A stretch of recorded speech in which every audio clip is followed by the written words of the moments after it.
Welcome, everybody, aboard the Tabletop Express. We are here once again with this is our third time, I believe, in this favorite series, Anthony. We're back with introducing modern games. And then this is not our last one. We've got a fourth one already scheduled for August. I can't promise that's the last one because as we've uncovered, there's a lot of ways we can share the mechanics and different aspects of games. So, Yep. This series has some life to it, to say the least. But round three here. Round three, I'm excited. We have some really good topics. Let's jump right into it, though. And I'm going to kick us off with something that I featured recently.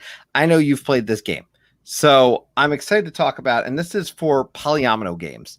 I considered a lot of things for polyomino. I want to just point out, I consider as an example kind of Patchwork that has that polyomino thing going on and a few other things. I didn't go Patchwork, though I would argue a lot of people could probably make the debate that I should have chosen Patchwork, but I did not. I went with Isle of Cats. This is definitely a step up from Patchwork. It's a step up, but here's my reasoning. It's a step up, but I find it really easy to teach.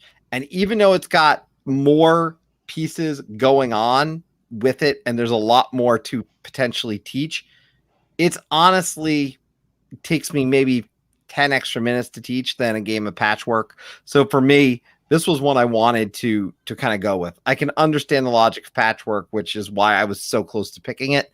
But this one in particular, I really have enjoyed since it came into my home. Now, a few things about this and the reason why I do that. One, I think the idea of laying down these cats on the ship, it gets people's attention. It has that visual appeal. So I think that helps with getting people to play. I think it's very family friendly. You could describe this as medium weight, but I think it's very friendly to an entry level. If it's medium weight, it's leaning towards entry level in that sense. There's also a family mode that you can teach, which is slightly less complicated. Sorry if I stole your thunder on that one. But that's what makes this game approachable for sure. That's kind of my point, actually, is it has the family mode. This is actually ranked 10th, by the way. 10th on Board Game Geek for family games, and it's 76 for strategy. So, quite frankly, the game does not do poorly in either department, and that's, to me, why I picked it. I was really close, as I said, to picking Patchwork. And for me, this game just had a little bit more of an appeal. I thought the table presence, while still being very teachable, made it a high priority for me to put it as the game that I would pick for teaching polyomino. So again, I will point out too, I mean, it's fun to look at with those boards. There's other components in it. So if you've taught them kind of building up a set of cards and you've taught them all these other mechanics, they're going to pick it up really quick anyways, but you're also teaching them a few other things. But as a polyomino game, I love this one.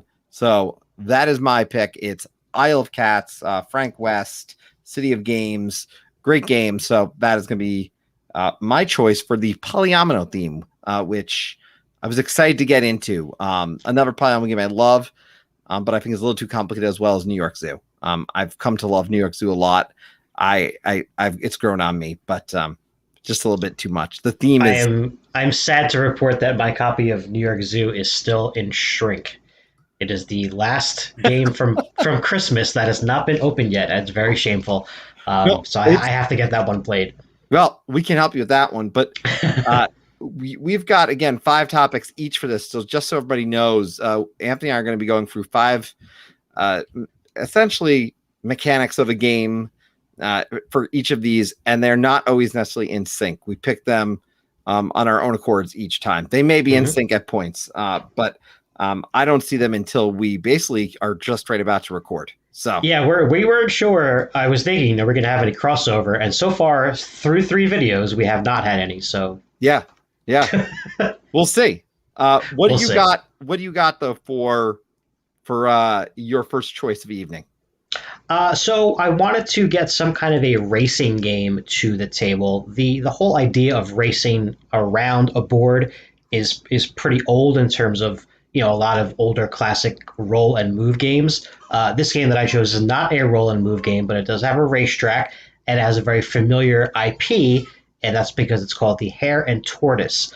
This is from Yellow Games. It's part of their Tales and Games series. And essentially, it's got a race element to it, but there's a little bit of betting as well because you're going to be betting secretly on one of the five characters in the race, and nobody knows who you have, meaning that more than one person might have the same character. And as you play these cards, which have the characters on them, the race portion is going to trigger when 8 cards have been played total, or 4 of the same type of card. So you could have some turns where only one character might move. You could have some where a bunch of characters move, and they each move in different ways. So I don't know them all by heart, but the lamb is really fast, right? He always moves like however many cards you have plus one. The trick being, though, that he has to stop anytime there's water because he has to take a drink, so he might slow down a little bit. You've got the fox and the wolf. Tortoise is pretty slow again, but kind of always steadily moving on. And it's fun. It's a cool little game where you don't have to necessarily pick a winner based on any kind of knowledge. You know, you're playing your cards to sort of push that agenda forward. And again, you might have the same one as someone else, so who knows? You might be getting helped out a little bit without even realizing it.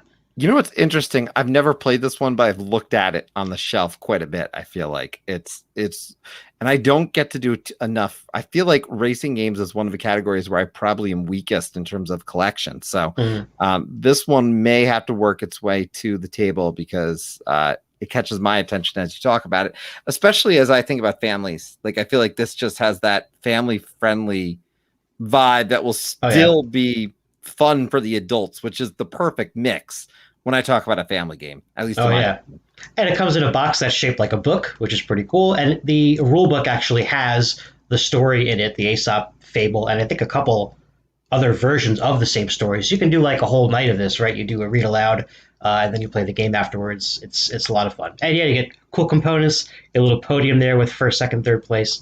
It's a fun one and really quick. Yeah, and I mean, when you talk about, obviously this company has done a great job with those kind of games. I feel like I don't lose when I pick up a game from them. So not the last time you will see them on my list today. Spoiler. They will come up quite a bit throughout time for me. The next one on my list, though, interestingly enough, I didn't realize how many games I owned by this company. Quite a few, and in particular, this one was one in a category that I thought was important to hit, which was a 2-player game.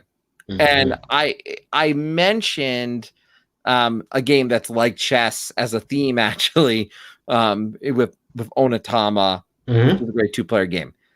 It's not, there's going to be no repeats. And there's a reason for that, because I finally got my hands on this game, and that is Lost Cities. These are just some of the examples of the cards. It's not exactly the gameplay per se. There is a board that has all the different types of cards, and you're playing on each side of it. But the art on the version that I have, I just really enjoyed it and how it kind of flows. So my son had laid that out. But Lost Cities is a 2-player game. I originally, by the way, I should note, I played the board game version of this. I had not started with the card game, started with the board game, which is nice because you could play more than 2 players. But with this game in particular, you're going to be playing your cards in order to try and get positive points. And you do take a risk if you play a card down, as an example, and you see what your opponent has played down on the other side. If you don't play enough cards down, you actually might lose points in a track. Thankfully, you don't lose points if you don't play any cards in that track, from my understanding of the rules from the multiple times I played it. But the fact in this game is there's also a multiplier that can also double your points. So you can play that and really score big by playing one of those cards down. But again, you're taking time to play one of those instead of playing one of a numbered card. So you do take a calculated risk. It's a simple game. It's easy to teach. Visually, I just think it looks good. So you can get some nice attention on the table to them. And I note, again, you look at the cards, they all flow together, which is fun and cool, and it gets a lot of great attention. Again, this game is, by the way, $19.99 that it originally came out, if I'm not mistaken. And, you know, I don't know, this just works as a 2-player game. I like other games as 2-player games better. But from teaching someone perspective and getting someone into it, this is visually attentive enough to me, but easy enough to teach. So it has everything that I felt met this category. Yeah, it strikes a chord with some older just plain card games, right? So it is that bridge is there to teach it very easily.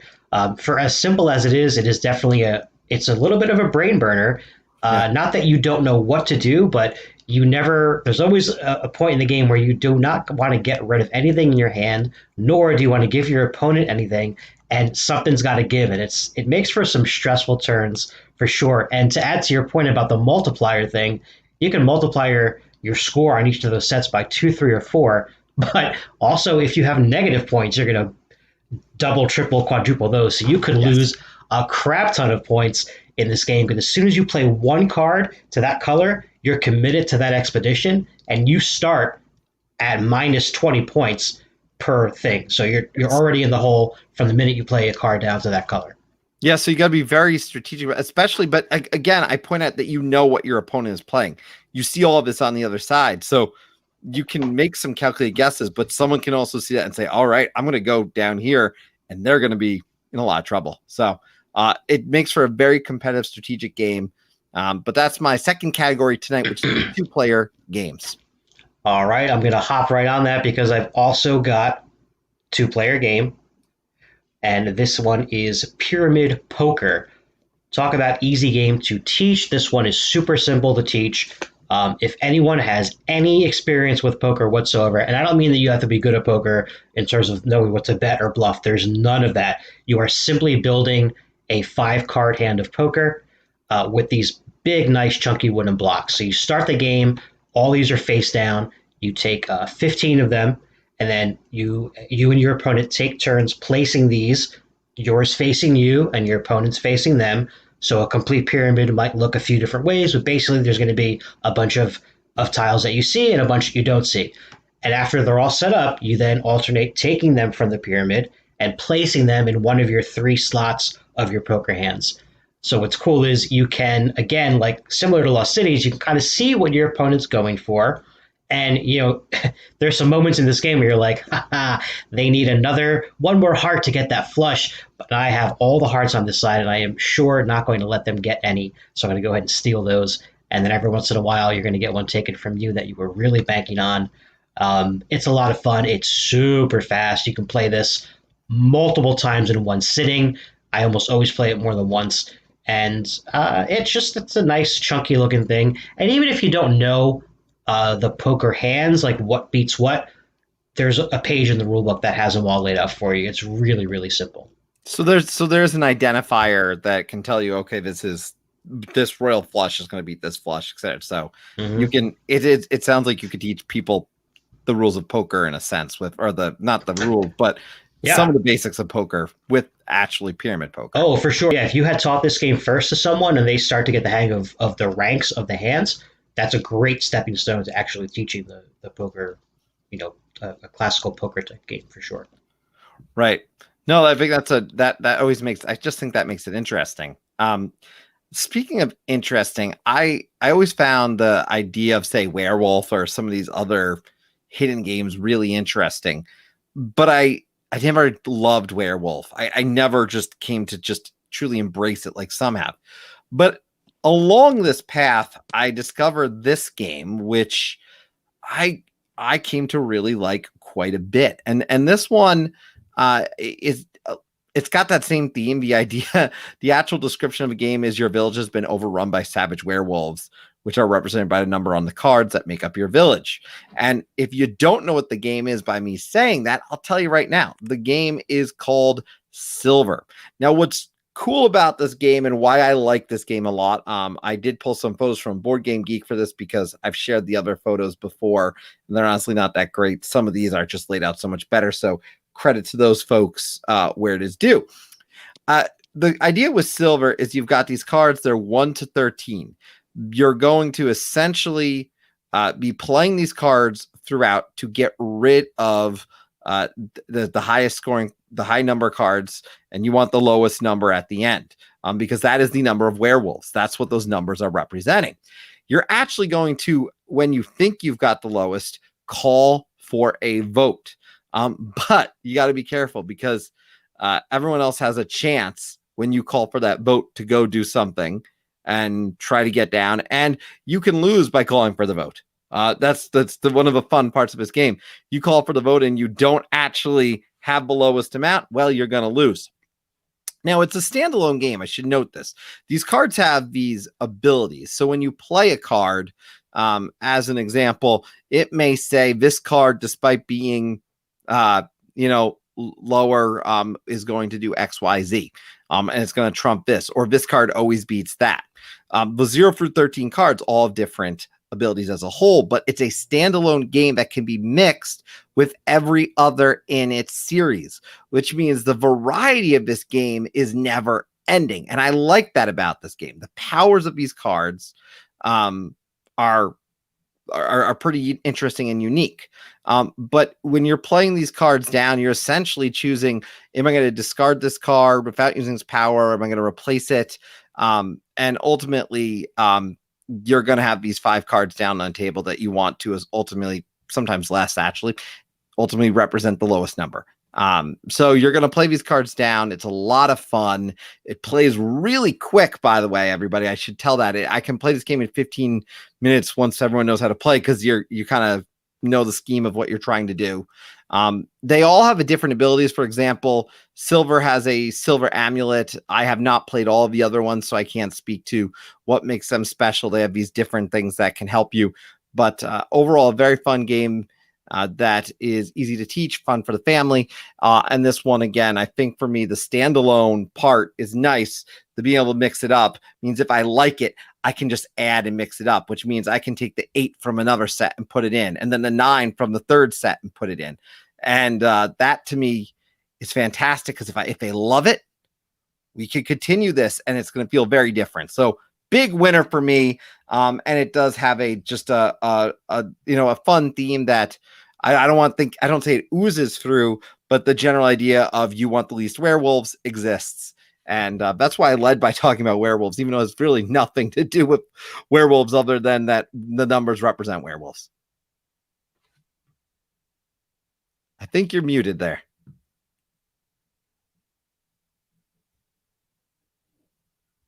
Weird thing. Sorry, it looks like Anthony's lost audio for a second here. There we go. I hear you. How's that better? Okay. You're back. Sweet. Yeah, sorry about that. I had said that I've never played this game. I didn't even know that was the theme of this. Who's the artist on that? The artwork looks familiar. Is that artist from other games that you know of? So the artists on these are Jason Bowles, Andre Gordiev, and Taylor Bogle. You would know Jason, I know at least from Suburbia. He did Werewords, Whistle Stop, Palace of I'd have to look this up, but Palace of Mad Ludwig, something like that one. So yeah, he's been around. I can't speak for everyone on that one. I just know Jason off the top of my head. I'm assuming the others you might have seen somewhere else as well, but I know Jason for sure. Gotcha. Yeah. Cool. Yep. Sounds fun. All right. So next category for me is definitely one of my favorites, and that is tile laying. The easy pick here would be Carcassonne. It is a extremely popular game. I'm sure if you're watching this, you've at least heard of it before. I did not choose that one. I did choose one called Cacao. This is a tile laying game about pretty much getting your workers to collect some of these cacao, beans, plants, whatnot, and then either selling them or using them to kind of multiply and move your thing around this track. It's interesting that the tiles that you lay down have your color meeple around the 4 edges of the square, and when you place it, depending on where it's facing, that's how many times you'll do that action. So for example, if you lay a tile down and it's got 2 meeples that's adjacent to that double cacao spot, you're going to get 4 cacao. And on another side of your tile, maybe you're next to this water thing, which moves your water track around your little circular thing there. It's very easy to teach. The iconography is super simple, and it's a nice looking one. You can kind of double up on some tiles at the end of the game. You can sort of place one of yours over one that you've already placed it on, so you can kind of double up on some things that you've already gotten. But you have to manage that, because you can only do that if you get those little round silver discs that you can collect throughout the game as well. It's a real simple grid. You only place one of your tiles when a space has been created that sort of has two empty adjacent sides to it. So you're always kind of checkerboarding a combination of your tiles and the jungle tiles, your tile, jungle tile, back and forth. And again, one that you have to be wary of where you place stuff because you might be setting up your opponent to go ahead and take advantage of that jungle tile as well. A couple of expansions for this one. I picked this one up a little over a year ago. It was during the quarantine when lockdown first started, and this was a purchase from the friendly local game store, Time Warp Comics and Games. We quickly got the expansion like the day after, so we liked it that much. It's interesting note, by the way, that Carcassonne was my choice in this category. I think back in like the first video. I think so, yeah. I have not actually played this one, so I need to get a hold of your copy sometime or play it with you or whatever, because I've heard great things about this and have never, as I said, played it, unfortunately. But I love tile laying. You can check this one out on that ukata.de website for free as well. So if you can kind of learn the game pretty. And pretty who knows, that it could be on Board Game Arena before we know it, because Board Game Arena is dropping a game a day right now throughout summer. It's insane, by the way. Heads up for everybody if you have not been on Board Game Arena. There's been a great game drop, some smaller ones. I'm addicted right now to Abandon All Artichokes, but that's another story in itself. I will say this. I have enjoyed summer. I want to take a brief moment to say I've also enjoyed Anthony's summer series. So I want to encourage everyone to make sure they go check out his summer series. He's got a lot of great videos popping. I popped on for the pirate one, of course. So that was an obvious choice for me to join on. But speaking of summer, I am going to talk about a game for this next category that is actually new. So to put it in this category was honestly challenging, because I said I've never actually led by teaching this game to someone other than my family who knows how to play deck building. But teaching deck building is important to me because I love deck building games. We're seeing more games now, in my opinion, Anthony, that are combinations of deck building and something else. Deck building and worker placement. So as a mechanism or a game mechanic, I think knowing deck building is important. So for me, I had to pick this game. You may have seen on your shelf at Target. This is Summer Camp. This game, in 2 or 3 plays of it so far, is literally the perfect game to teach deck building, in my opinion, from any game I've played. I mean, it's built as a deck builder, obviously, to begin with. It actually comes with 7 different merit badges, if I'm not mistaken. You only use 3 in a given game, plus a general deck. So you're already diversifying every game. The gameplay mechanisms are very simple. There's only 4 or 5 really different type of actions you can take with each of these cards. And honestly, from the perspective of understanding how to combine cards well, this game does it really well. I myself made a mistake when playing this game against my son. I went really heavy on a card that helped me get cards cheaper. And in the end, it didn't help me I didn't necessarily have the right combination to move down the tracks, because some of these cards are going to help you move down the track. You see in this photo here, some of our little campers at the start. But as they move down kind of the trail, which is a modular board, actually, because you can set them up in a lot of different ways, there's actions that happen. It's like, for example, pulling another card from your deck. So it's teaching you all of these basics of deck building.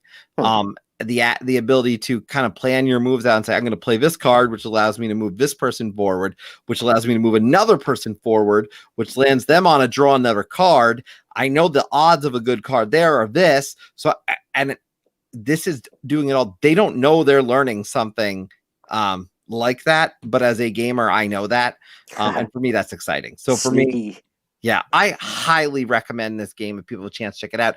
It gets lower ratings. I want to point this out because I have a minor problem with this. It gets there's some people who've rated it lower because the card stock is not as thick as maybe some other things. It's a $20 to $25 game. I think about what you've bought. That's all I've got to say. Yes, I wish it was a little bit thicker because it's a deck builder and you're going to use the cards a lot. But you know what? I bought the game for $20 to $25. I'm not going to complain about it. Did you sleeve this game? No, Actually, I didn't. I'm going to eventually sleeve it, but I've played it 2-3 times without the cards are fine. That's all I can tell you.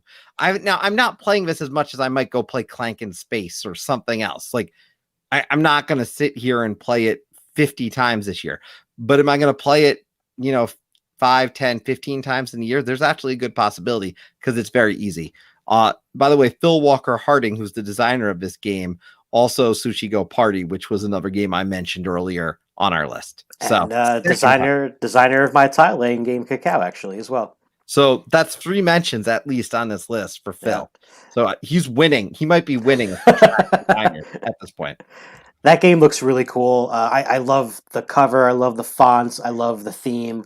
And like you said, for only about $20, I think this is a no-brainer. I think I got to pick this one up, I think. It's worth it, my opinion. All right. Next up for me is a game that I guess you would say is it's a trick-taking game. It's not a traditional trick-taking game in that there's not a trump suit per se. But because it is based on trick-taking, again, it has that easy bridge to teach people who have had any experience with trick-taking games like Spades or Hearts or anything like that. This one's called the Dwarf King. This is the other one that I said was going to come up from Yellow, a great publisher. In the Dwarf King, instead of having 4 suits of cards, there's only 3. You've got the blue, I think, knights, the green dwarves, and the red goblins or something like that. And it's got a pretty standard deck of numbers from 1 through, I think it goes up to king, maybe? I don't think there's an ace. But then there's also these special cards that might be a lower value or higher value, but they do something different. The other cool thing about this game is that the scoring is different for each hand. So that's a big difference in terms of scoring this as opposed to an older trick-taking game. So basically for every round, you're going to get this tile, and there's going to be 2 choices on it. You're going to pick one of those 2 choices, and that's the only way you're scoring points for that hand. It might be something like, every jack you take this hand is worth 3 points. And the other choice might be every jack you take is worth -3 points. They're almost always slightly opposite in that sense. But it's interesting because it makes for a different strategy on every hand. You're not always going for the same thing.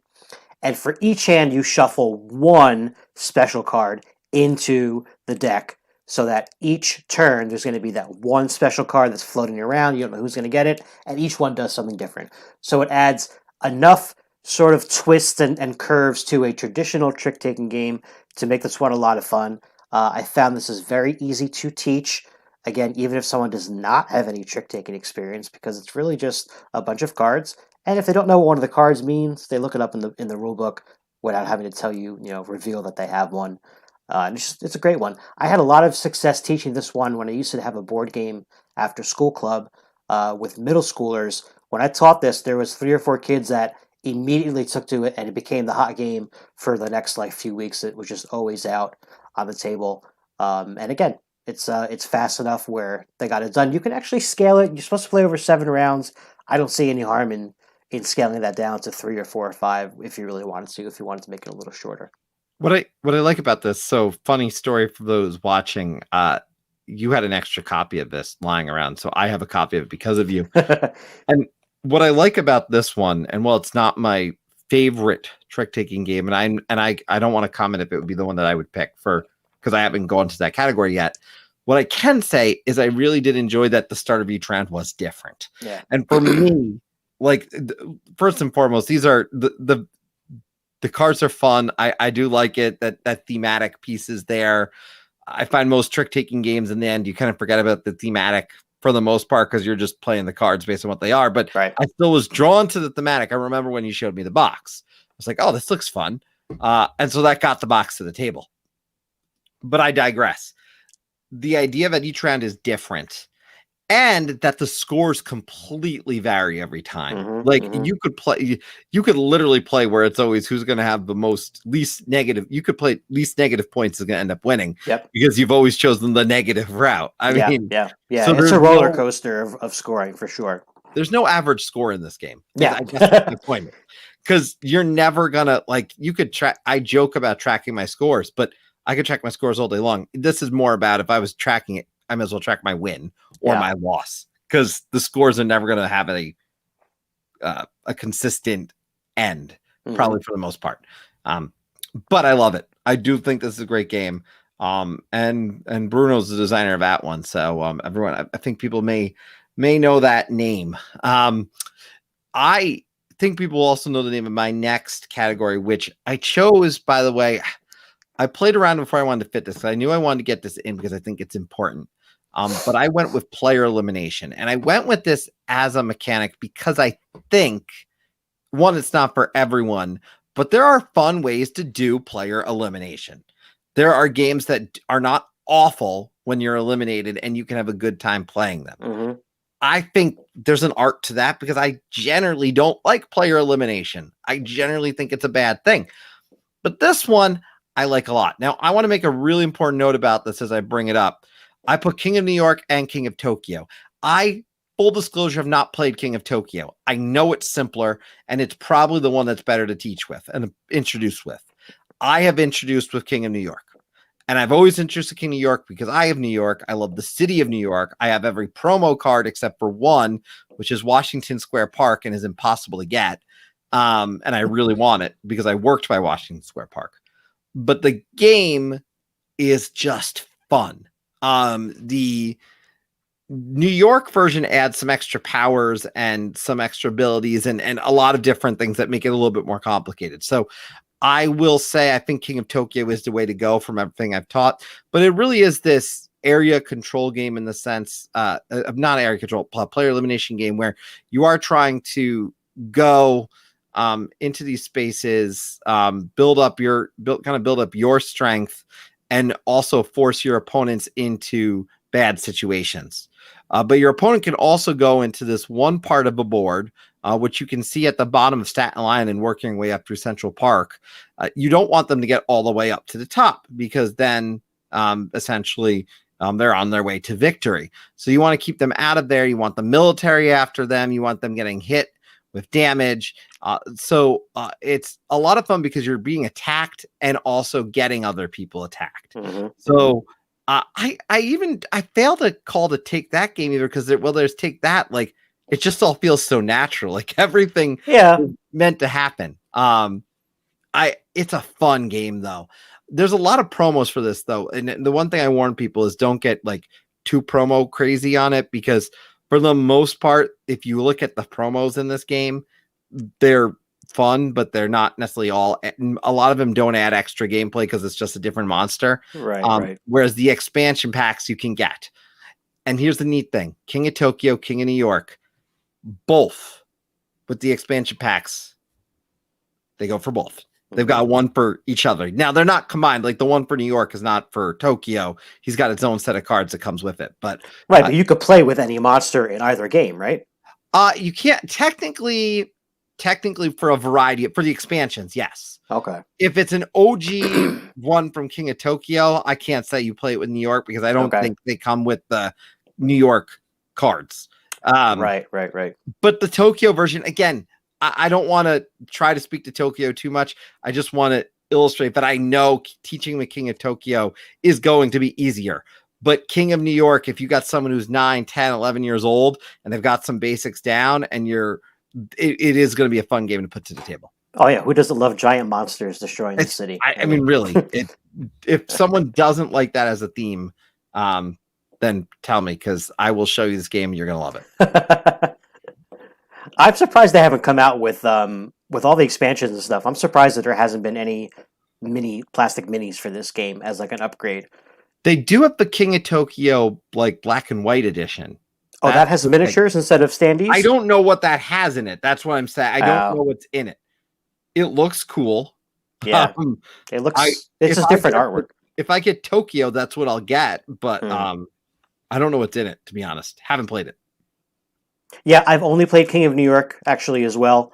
But they're similar enough. Again, like you said, a little extra stuff. But yeah, I agree. Start with King of Tokyo. It's got a King of the Hill kind of feel to it, and you can.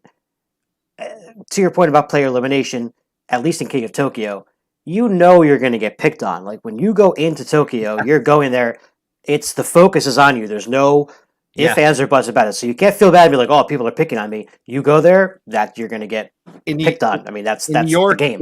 In New York, you go into Manhattan, Yeah. and you're going to get picked on because you as you go up, you're getting more and more power. So you're going to get attacked. So you can't, again, that's why the take that doesn't feel bad. Right. You know what I mean? And if you don't like take that, I think you're still going to like the game for that reason. Yeah, it's silly fun.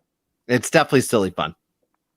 All right, so my last pick for the night, as I'm surprised that it took me 3 videos to breach this category, actually, and it is one of my favorites, and that is the flip and write category.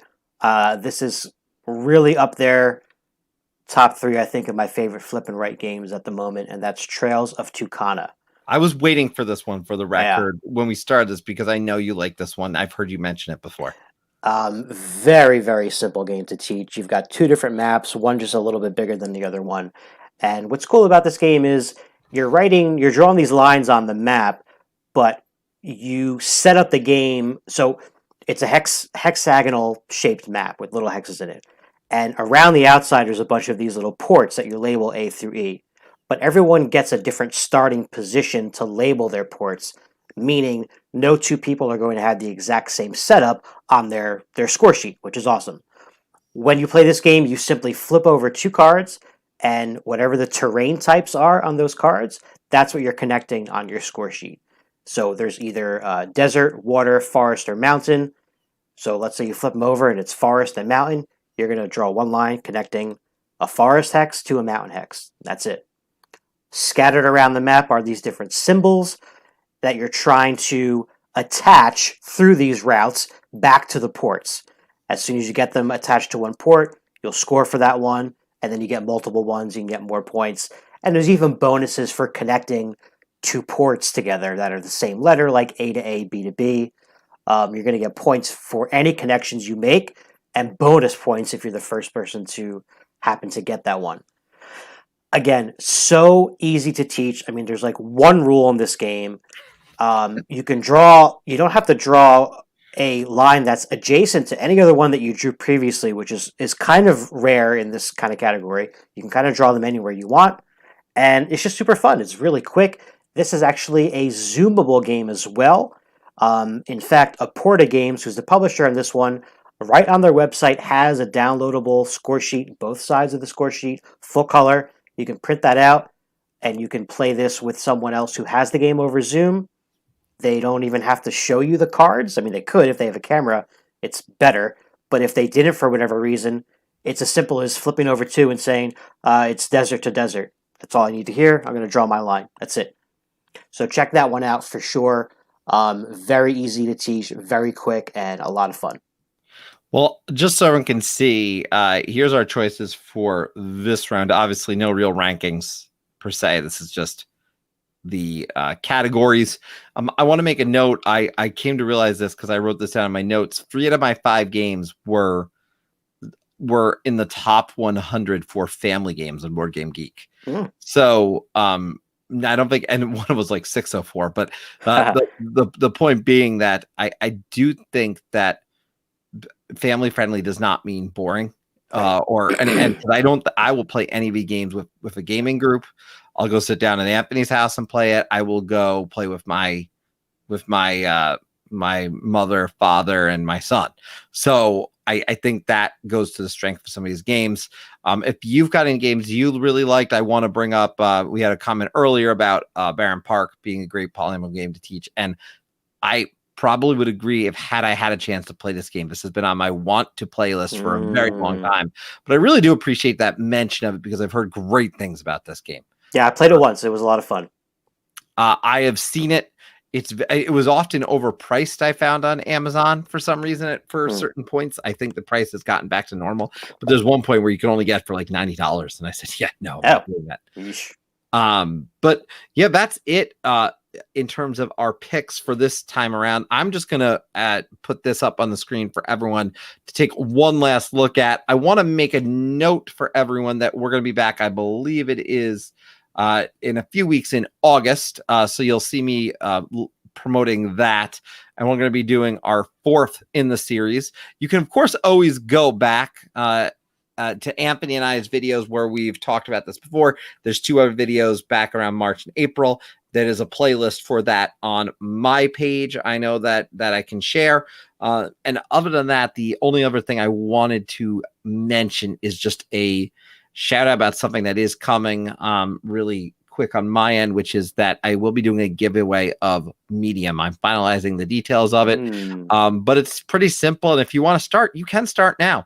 All I'm asking is for people to tag Tabletop Express on Twitter, and include a link to the YouTube channel. And when the channel hits 200 subscribers, anyone who's done that, I'm only going to count your name once. But anyone who has done that, I'm tracking it, and I will enter you into a raffle. And whoever wins, I will send you a copy of the game Medium by Storm Chaser Games, who donated that game to me to give away to you. So grateful to them for that. So yeah, that's so cool. Yeah, so heads up on that one. I'll be sharing more and more about that and officially putting a video out about that. But hey, if you're watching this and you've made it to this part, I want to reward you for that. So please go ahead. Other than that, Anthony, anything on your channel you'd like to share before we head off into the West here on the Tabletop Express? Yeah, like you mentioned earlier, real quick, we are right in the middle of the Board Game Dads summer block party where we're celebrating the 7 themes of summer. The last one we did was the pirate one that Chris was a guest on as well. And this week, in case you haven't noticed, is Shark Week. So happy Shark Week to you. And this week you'll see our Shark Week video drop with some special shark-themed games. So check that out for sure. Oh, well, I will say, look, I do want to say hello. Board Game Grand. Board Game Grand joined. Hi, how are you? Thank you for popping in. I will say, since she joined, if she has any favorite games you have for teaching, feel free to drop it, because I'm sure you've got some great advice on games you love teaching, because that's what this is all about. So I'll give her a chance to do that. And I will say, for anyone, please subscribe, go over to Anthony's channel. Please check him out. He's got some really unique content that he puts out that I don't think enough people see. So please, and if he's not at 100 subscribers, he needs to be at 100 subscribers. I forgot if we got you there, but it's a slow climb. I'm at 86 still. Okay, well, get him to 100 subscribers, please. The man deserves 100 subscribers.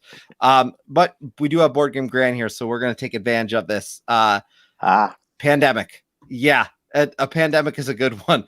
Though I was joking at one point. I said I avoided that one for last year. It's probably a good time to be able to pull that back out. But great choice. And it's funny that she said it's her go-to game to suck people into the hobby. And I mean, that's funny because I think, well, I know for me personally, and I'm sure for a ton of people, that was a lot of our first new game, our introduction to the modern board gaming hobby that opened up the rabbit hole for a lot of us. So, if that game has been doing that job for this many years, keep on trucking, keep on getting it out there and get those new people in. So yeah, good pick on that one. Yes. Well, thank you everyone for joining live. If you're watching this after the fact, you can go check out the entire series on the playlist. So there's 3 in the series. We'll be back in August with our 4th in the series. And I'm going to guess that won't be our last one, because we've got plenty of opinions on great games for teaching. Thank you to Anthony for coming over from Board Game Dads. Please go like his channel. And I want to thank all of you for coming aboard the Tabletop Express. We'll see you all very soon. Have a great night, everyone.